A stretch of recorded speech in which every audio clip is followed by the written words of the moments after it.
Ayan, magandang gabi po. Nandito tayo ngayon sa Marilake, Rizal. Ayan. Nag-staff over tayo dito, particularly sa Kabsat. ah, Kabsat drive-thru. Ayan, meron sila pizza sa taas. Merong pasta, coffee, pastries, among others. Meron ding tawag dyan. May mga pork chop. Ito rin kumain dito, no? So, nag-ride kami galing kami sa Maynila. So, mga almost, ilang oras yun? Biyahe natin. Halos 2 oras. So, para rin Pampanga yung biyahe. Ayan.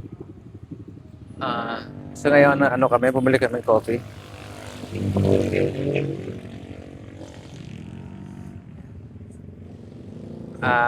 Ang advantage dito ay fresh. Fresh yung air. At while driving, makapagmuni-muni ka.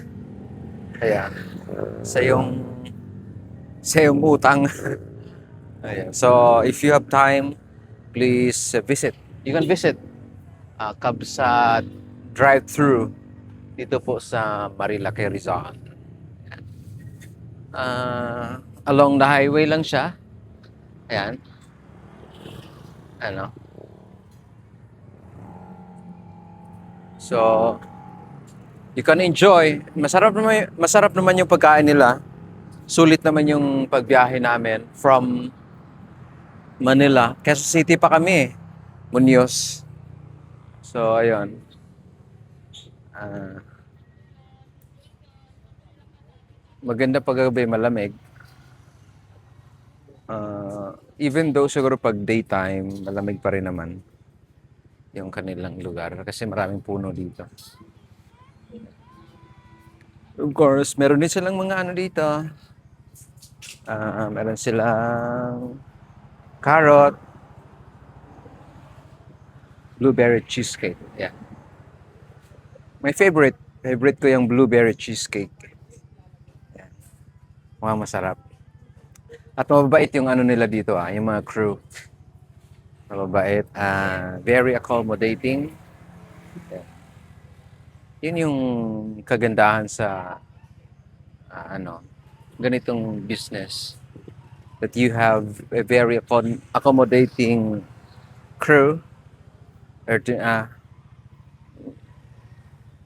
sila, ini-entertain kaagad yung mga customers. So, ayan. Yun lang naman, parang experience ko lang dito.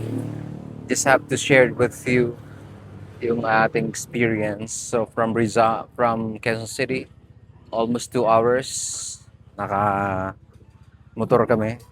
Hindi big bike. Mga ano lang, 125cc. And